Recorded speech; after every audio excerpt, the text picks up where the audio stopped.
नमस्कार, जय श्री राम सभी को। मैं विष्णु शर्मा आप सभी का स्वागत करता हूं अपने YouTube चैनल बालाजी एकेडमी पर। उम्मीद करता हूं आप सभी स्वस्थ होंगे, मस्त होंगे। और आज सबसे पहले हमारे क्लास की शुरुआत करते हैं भगवद गीता के श्लोक से। तो हम शुरू करेंगे, 5 बार श्लोक पढ़ेंगे। मैं उम्मीद करूंगा कि आप लोगों को भी श्लोक याद हो गए होंगे। और सोमवार को हम एक नया श्लोक सीखेंगे। और जैसे जैसे मैं आपको श्लोक सिखाता जाऊं वैसे वैसे पूरे वीक आप उसकी प्रैक्टिस करते रहें और अगले वीक फिर हम नया श्लोक सीखेंगे। तो इस तरीके से धीरे धीरे करते करते हम काफी सारे श्लोक सीख जाएंगे। ठीक है, शुरू करते हैं। धर्मक्षेत्रे कुरुक्षेत्रे समवेतायुत्सवः मामकः पाण्डवश्चैव किं कुर्वत संजय। धर्मक्षेत्रे कुरुक्षेत्रे समवेतायुत्सवः मामकः पाण्डवश्चैव किं कुर्वत संजय। धर्मक्षेत्रे कुरुक्षेत्रे समवेतायुत्सवः मामकः पाण्डवश्चैव किं कुर्वत संजय। धर्मक्षेत्रे कुरुक्षेत्रे समवेतायुत्सवः मामकः पाण्डवश्चैव किं कुर्वत संजय। धर्मक्षेत्रे कुरुक्षेत्रे समवेतायुत्सवः मामकः पाण्डवश्चैव किं कुर्वत संजय। और अगर आपको मेरे वीडियोस अच्छे लगते हैं तो आप इसे लाइक करें, शेयर करें और सब्सक्राइब करें और ज़्यादा से ज़्यादा लोगों तक इस वीडियो को शेयर करें। तो शुरू करते हैं हम हमारे टॉपिक को। कल हमने जीरोस ऑफ अ पॉलिनोमियल का कुछ बेसिक पार्ट देखा था। आज हम उसे आगे कंटिन्यू करेंगे। जीरोस ऑफ अ पॉलिनोमियल का बेसिक मीनिंग ये होता है कि ऐसा पॉइंट जहां पर किसी भी इक्वेशन की वैल्यू या उसका आंसर जीरो हो जाए उसी को हम कहते हैं जीरोस ऑफ अ पॉलिनोमियल। जैसे कल हमने एक एग्जांपल के तौर पर हमने देखा था एक इक्वेशन 2x + 4 = 0, जहां पर हमने लिया था x की वैल्यू x - 2। ठीक है, x = -2। तो जहां पर भी आपको x = -2 का मतलब क्या होता है, जहां पर भी आपको x दिखता है वहां पर आप वैल्यू क्या पुट करोगे, -2 पुट करोगे, +4 = 0। ठीक है, तो ये -2 + 4 -2 सॉरी यहाँ गलती हो गई इससे। इसको हम LHS लेके सॉल्व करते हैं तो ये हो जाएगा LHS = तो ये हो जाएगा -4 + 4 और ये हो गया आपका -4 4 + 4 कट गया, आंसर आ गया 0। ठीक है, तो मतलब क्या हो रहा है कि x = -2 के लिए या फिर x की वैल्यू -2 के लिए आपका ये इक्वेशन का आंसर क्या हो रहा है, 0। तो इसका मतलब x = -2 आपका क्या है, 0 ऑफ अ पॉलिनोमियल। ठीक है, पॉलिनोमियल क्या होता है वो हमने कल देखा था। इसी तरीके से एक सिंपल सी चीज को हम और समझ लेते हैं। जैसे सपोज करो कि अगर मेरी कोई लीनियर इक्वेशन है। अब लीनियर इक्वेशन में आपका डिग्री कितना होता है वो हम पहले भी देख चुके हैं। ठीक है, जिसकी डिग्री 1 हो उसे हम लीनियर इक्वेशन कहते हैं। लीनियर इक्वेशन में हमेशा सॉल्यूशन कितने आएंगे, एक ही सॉल्यूशन आएगा। जैसे अभी जो मैंने इक्वेशन सॉल्व करी वो क्या थी, लीनियर इक्वेशन। क्यों लीनियर इक्वेशन, क्योंकि उसकी डिग्री क्या थी, 1 थी। ठीक है, और वहां पर आपने देखा कि एक ही सॉल्यूशन है, x की एक ही वैल्यू आई। ठीक है, it may be anything but answer क्या आया, एक ही आंसर आया, एक ही वैल्यू में आंसर आया। दूसरा होता है क्वाड्रेटिक इक्वेशन। जब भी हम क्वाड्रेटिक इक्वेशन को सॉल्व करते हैं तब आप ये देखेंगे कि वहां पर आपकी किसी भी इक्वेशन के आंसर 2 आएंगे, 2 वैल्यूज आएंगे। उसी तरीके से क्यूबिक इक्वेशन में आपके आंसर्स कितने आएंगे, 3 आएंगे। ठीक है, मतलब कहने का मतलब है किसी भी इक्वेशन की जितनी डिग्री होगी उतने ही उसके सॉल्यूशंस आएंगे। जैसे लीनियर इक्वेशन हमने क्या देखा था कल, जैसे ये वाली इक्वेशन देखी थी 2x + 4। क्वाड्रेटिक इक्वेशन हम इस तरह से लिख सकते हैं x² + 2x + 1 = 0। ये क्या हो गया आपकी क्वाड्रेटिक इक्वेशन। अगर मैं क्यूबिक इक्वेशन की बात करूं तो वो हो जाएगा x³ + 2x² + x + 5 = 0। देखो ध्यान से, यहाँ पर x की हाईएस्ट पावर क्या है, 2, यहाँ पर x की हाईएस्ट पावर है 3, यहाँ x की हाईएस्ट पावर है 1। ठीक है, तो ये पावर्स के ऊपर डिसाइड होता है कि कोई इक्वेशन लीनियर है या फिर क्वाड्रेटिक इक्वेशन है। अब लीनियर इक्वेशंस के बारे में तो हम काफी कुछ पढ़ चुके हैं। अब यहाँ हम बात करेंगे क्वाड्रेटिक इक्वेशन की। क्वाड्रेटिक इक्वेशन के सॉल्यूशन किस तरीके से फाइंड किए जाते हैं वो हम देखेंगे। जैसे सपोज करो मैंने इक्वेशन लिया x² - 5x + 6 = 0। अब मुझे इसका आंसर फाइंड आउट करना है। तो जब भी इस तरह की इक्वेशन हो, 3 टर्म आपके पास है। अब इन 3 टर्मों में आपको इस मिडिल टर्म को स्प्लिट करना है। इस तरह के जो सॉल्यूशंस होते हैं, इस तरह के मेथड को, इस प्रोसेस को हम क्या कहते हैं, स्प्लिटिंग द मिडिल टर्म। इस मिडिल टर्म को हम स्प्लिट करेंगे। कैसे स्प्लिट किया जाता है, ये जो आपका a और c, this is called a, this is called c, क्यों? क्योंकि इसका बेस इक्वेशन होता है ax² plus bx plus c equal to 0। अब बेस इक्वेशन का मतलब क्या होता है? मतलब जहां पर a is constant, b is constant, c is constant, ठीक है? x² x और यहाँ पर x की पावर 0, ये क्या होते हैं? वेरिएबल होते हैं। तो यहाँ पर a और c का हमें क्या करना है? मल्टीप्लाई करना है। तो a के पास a की जगह पर वैल्यू क्या है? 1, तो 1 और 6 का मल्टीप्लाई करोगे क्या आएगा? 6। अब इसी 6 का हमें क्या करना है? फैक्टर करना है, ठीक है? इसको फैक्टराइज करना है। तो 6 के फैक्टर क्या क्या हो सकते हैं? 1 into 6 हो सकता है, 2 3 6 हो सकता है। अब 6 into 1 भी सेम ही होता है, क्यों? क्योंकि 1 into 6 का आंसर भी 6 ही आएगा, 6 into 1 का आंसर भी 6 ही आएगा, ठीक है? और उसी तरीके से 2 into 3 और उसको 3 into 2 भी आप लिख सकते हो। अब ये जो साइन होता है, ये वाला साइन आपको ये इंडिकेट करता है कि आपका आंसर प्लस करके आना चाहिए या माइनस करके आना चाहिए। तो यहाँ प्लस का साइन है, यानी आपका आंसर क्या करके आना चाहिए? प्लस करके आना चाहिए। 1 और 6 को अगर आप प्लस करते हो तो आंसर क्या आ जाएगा? 7 आ जाएगा, लेकिन हमें तो क्या चाहिए? 5 चाहिए। सिमिलरली 2 और 3 को अगर आप प्लस करते हो तो आपका आंसर क्या आ जाएगा? 5 आ जाएगा, जो कि हमें यहाँ चाहिए था, ठीक है? तो इसी को हम आगे, मतलब हमारा फैक्टर क्या हो गया? 2 और 3। अब यहाँ इस इक्वेशन में आप 2 को पहले लिख सकते हो, 3 को बाद में लिख सकते हो, लेकिन मैं आपको सजेस्ट करूंगा हमेशा कि आप 3 को पहले लिखो, 2 को बाद में लिखो। अब ऐसा क्यों? ऐसा इसलिए कि कभी आपको साइन कंफ्यूजन नहीं होगा, ठीक है? कि आप बड़ी वैल्यू का साइन कौन सा लेना है, छोटी वैल्यू का साइन कौन सा लेना है, ऐसा कंफ्यूजन आपको कभी क्रिएट नहीं होगा। इसलिए मैं आपको हमेशा सजेस्ट करूंगा, जब भी आप स्प्लिटिंग द मिडल टर्म कर रहे हो तो उसमें बड़ी वैल्यू को आप पहले लो। अब यहाँ पर हमें क्या दिया था? प्लस दिया था, मतलब हमारे आंसर क्या आने चाहिए? प्लस करके आने चाहिए। ये वाला साइन इंडिकेट करता है कि बड़ी वैल्यू का साइन क्या होगा? तो इन दोनों में बड़ा कौन है? 3, तो 3 का साइन क्या हो गया? माइनस। अब आपको एक लॉजिक लगाने की जरूरत है कि अगर मैं यहाँ पर प्लस कर देता हूँ तो माइनस प्लस क्या हो जाएगा? माइनस, लेकिन मुझे तो प्लस करके लाना था ना, इसलिए ऑब्वियसली यहाँ क्या हो जाएगा? माइनस। सिंपल सी एक चीज याद रखनी है, अगर यहाँ पर प्लस है तो ये दोनों साइन सेम होंगे। अगर यहाँ पर प्लस है तो ये दोनों साइन सेम होंगे, क्योंकि ये माइनस हुआ तो ये भी माइनस हुआ। ये माइनस कैसे हुआ? यहाँ से। जो भी यहाँ साइन होगा वो बड़ी वैल्यू का साइन आएगा, जो भी यहाँ साइन होगा वो बड़ी वैल्यू का साइन होगा, ठीक है? तो यहाँ पर माइनस है तो यहाँ भी माइनस हो जाएगा। अगर यहाँ प्लस होता तो यहाँ प्लस आता और उससे यहाँ प्लस आ जाता, क्योंकि यहाँ प्लस दिया हुआ है, ठीक है? अब हम क्या करेंगे? दो की पैर बनाएंगे। इन दोनों में से क्या कॉमन निकल रहा है? भाई इसमें से सिर्फ x कॉमन निकल रहा है, तो हमने x को कॉमन निकाल लिया। x की स्क्वायर में से, x की पावर 2 में से अगर एक, मतलब 2 पावर है, उसमें से एक पावर निकल गया तो क्या बचा? x। सिमिलरली एक ही पावर थी, एक निकल गया तो कुछ नहीं बचा, सिर्फ 3 बचा।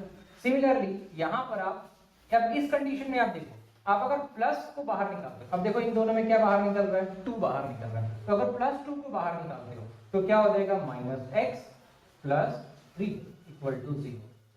लेकिन हमारा नेक्स्ट स्टेप जो होता है वो ये होता है कि इन टर्म्स को भी हमें बाहर निकालना है। लेकिन ये बाहर कब निकलेंगे? जब सेम होंगे। लेकिन ये तो देखो x माइनस 3 है और ये माइनस x प्लस 3 है, इसीलिए हम क्या करते हैं? यहाँ से -2 को बाहर निकालेंगे। क्या बाहर निकालेंगे? -2 को बाहर निकालेंगे। अब -2 को बाहर निकाला तो यहाँ से माइनस चला गया तो क्या बचा? प्लस बचा। सिमिलरली यहाँ से माइनस बाहर निकला, है नहीं यहाँ पर माइनस। जब भी माइनस किसी भी ब्रैकेट के बाहर आता है या फिर अंदर जाता है तो सारे साइन को चेंज कर देता है, ठीक है? माइनस बाहर आया तो यहाँ माइनस था तो ये प्लस में हो गया, यहाँ प्लस था तो ये किस में आ जाएगा? माइनस में आ जाएगा। ये किस में आ जाएगा? माइनस में आ जाएगा। तो x माइनस 3। अब देखो ये पूरा एक टर्म बन गया। जब मैंने आपको टर्म की डेफिनेशन बताई थी तब मैंने क्या बताया था? जब तक वो मल्टीप्लिकेशन में है तब तक क्या हो जाएगा? वो एक टर्म कहलाएगा। तो आप कहोगे सर यहाँ तो माइनस का साइन है, बिल्कुल है, लेकिन ये ब्रैकेट क्या होता है? ब्रैकेट जब भी बाहर होता है तो वो क्या होता है? मल्टीप्लाई का साइन होता है। तो हमें तो सिर्फ इसी को देखना है, ठीक है? ये एक टर्म हो गया, ये एक टर्म हो गया, दोनों में से क्या कॉमन निकल रहा है? x माइनस 3 कॉमन निकल रहा है, तो x माइनस 3 हमने यहाँ कॉमन निकाल लिया। अब ये पूरा निकल गया तो बचा सिर्फ x। सिमिलरली ये पूरा निकल गया तो क्या बचा? -2 इक्वल टू 0। अब यहाँ देखो, एक बार इस वाली वैल्यू को 0 के साथ इक्वेट करेंगे, एक बार इस वाली वैल्यू को 0 के साथ इक्वेट करेंगे, तो ये हो जाएगा x माइनस 3 इक्वल टू 0 और ये हो जाएगा x माइनस 2 इक्वल टू 0। तो इसको -3 को इधर लेके जाओगे तो ये हो जाएगा x इक्वल टू 3 और -2 को इधर लेके जाओगे तो ये हो जाएगा x इक्वल टू 2। मैंने अभी थोड़ी देर पहले आपको बताया कि जब क्वाड्रेटिक इक्वेशन होता है तो उसमें 2 आंसर्स आते हैं। तो आप देख लें, x की वैल्यू एक बार 3 आ रही है, एक बार 2 आ रही है, मतलब 2 पॉइंट पर आपका ये इक्वेशन 0 होगा। ठीक है, तो ये होता है जीरोस ऑफ अ पॉलिनोमियल। ठीक है, अब इस टॉपिक पर हम ज्यादा नहीं जाते हैं, क्यों? क्योंकि स्प्लिटिंग द मिडल टर्म, हालांकि मैंने बेसिक तो पूरा कवर करा ही दिया है, लेकिन स्प्लिटिंग द मिडल टर्म आप ऑलरेडी भी सीख चुके हो। अब आगे आते हैं हम graphical representation of zeros of a polynomial. Graphical representation, अब ग्राफिकल रिप्रेजेंटेशन होता क्या है उस बारे में हम पढ़ते हैं, देखते हैं। ठीक है, ग्राफिकल रिप्रेजेंटेशन का मतलब होता है कि आप जीरोस ऑफ अ पॉलिनोमियल को ग्राफ्स पर रिप्रेजेंट कर रहे हो। कैसे रिप्रेजेंट करोगे? जैसे सपोज करो मेरे पास एक लीनियर इक्वेशन है 3x + 2y = 6, ये लीनियर इक्वेशन है। तो इसके लिए हमें x और y की वैल्यूज चाहिए। ठीक है, तो हम क्या करेंगे, एक बॉक्स बनाएंगे इस तरह का, जहां पर एक बार हम x की वैल्यू रखेंगे, एक बार y की वैल्यू रखेंगे। ठीक है, अब यहां पर x की वैल्यू आप कुछ भी लिख सकते हो, y की वैल्यू भी आप कुछ भी लिख सकते हो, लेकिन हम ऐसी वैल्यू को सजेस्ट करेंगे जिससे हमारा ये आंसर इजी हो जाए।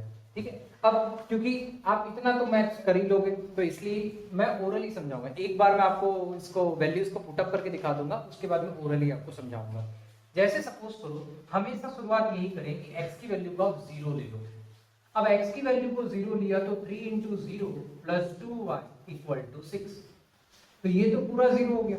यहाँ क्या बचा, 2y = 6, तो y की वैल्यू क्या आ गई, 3। जब x 0 था तो y कितना आया, 3। सिमिलरली एक बार x को 0 ले लिया, दूसरी बार y को 0 ले लेंगे, तो यही इक्वेशन आपका ये हो जाएगा 3x + 2y की जगह पर 0 = 6। तो ये हो जाएगा 3x = 6, x = 6/3, x क्या हो जाएगा, 2। जब आपने y को 0 दिया तो x क्या आया, 2 आया। इसी तरीके से आप सॉल्व कर सकते हो। जरूरी नहीं आप 0 ही लो, आप कुछ और वैल्यू भी ले सकते हो, बट 0 लेने से आपका इक्वेशन क्या होता है, इजी हो जाता है, इसलिए हम 0 लेते हैं। ठीक है, अब हमारे पास इसी इक्वेशन के 2 आंसर्स आ गए। ठीक है, अब इस आंसर को लिखते कैसे?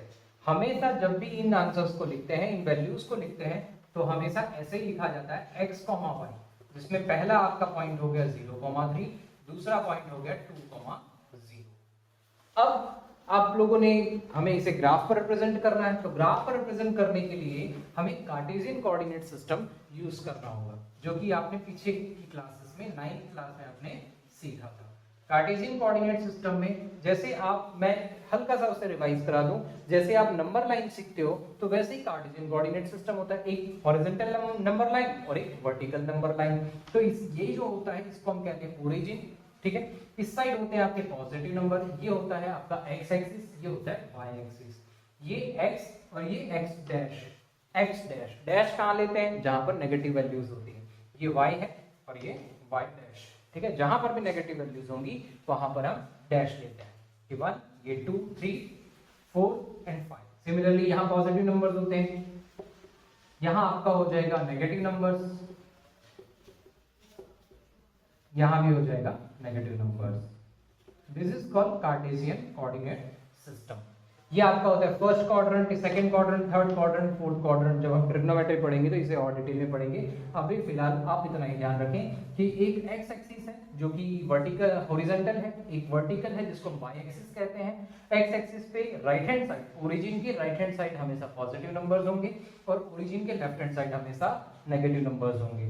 वाई एक्सिस पे टॉप साइड पे हमेशा पॉजिटिव नंबर्स होंगे और बॉटम साइड पर हमेशा नेगेटिव नंबर्स होंगे। अब इस पॉइंट को हमें रिप्रेजेंट करना है। इस पॉइंट को रिप्रेजेंट करना मतलब 0,3, मतलब ऐसा वैल्यू देखना है जहां पर x की वैल्यू तो 0 हो और y की वैल्यू 3 हो। ऐसा पॉइंट हमें सिलेक्ट करना है।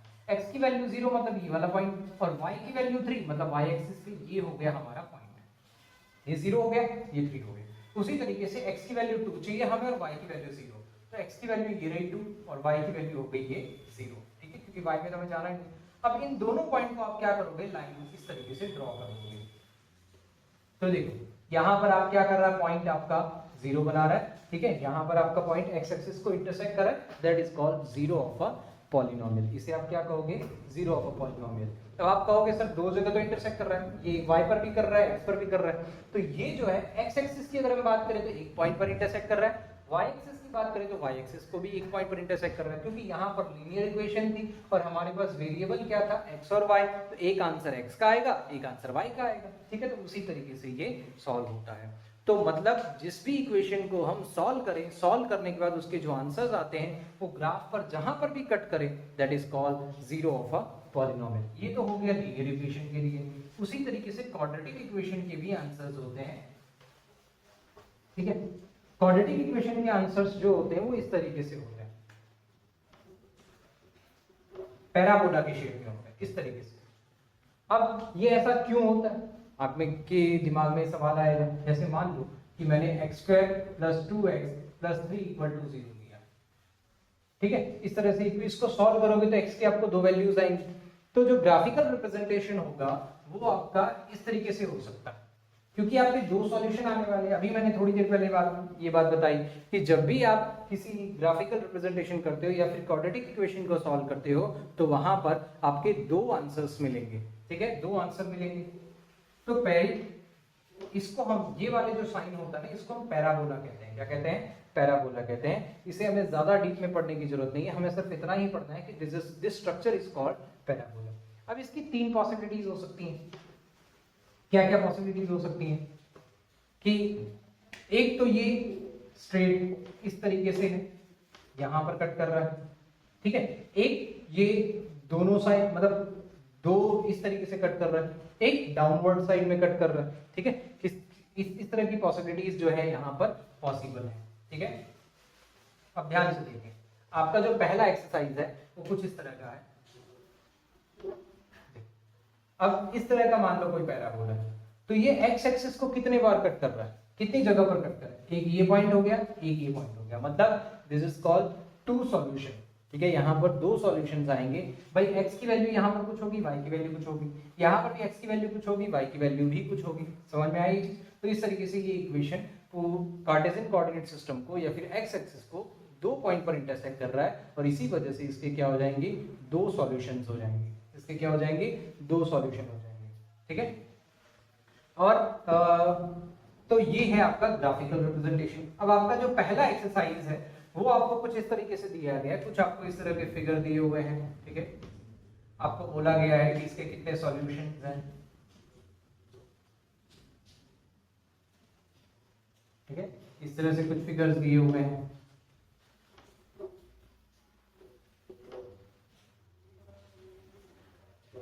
ठीक है।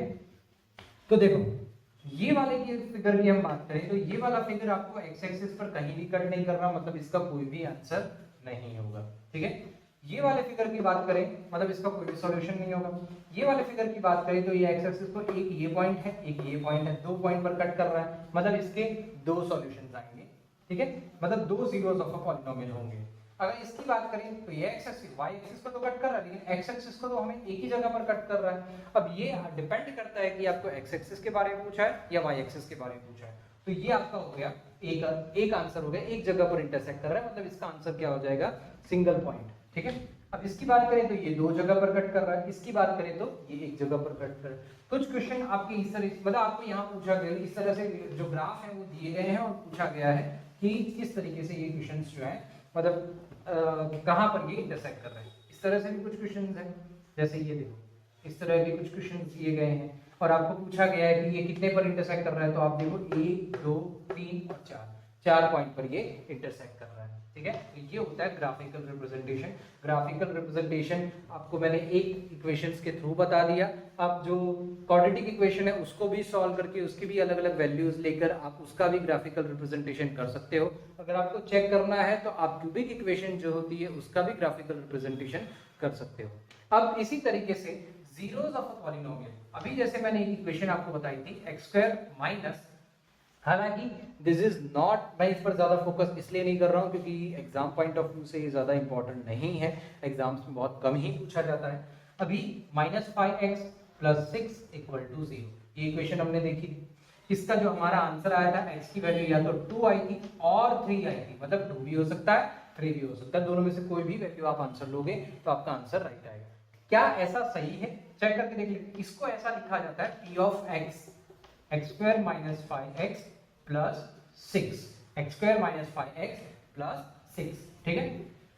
अब p of x का मतलब होता है कि जो आपकी इक्वेशन है वो किसके टर्म्स में है, x के टर्म्स में है। जब हमें यहाँ पर x की वैल्यू 2 रखनी तो इसे लिखा जाएगा p of 2, p ऑफ 2।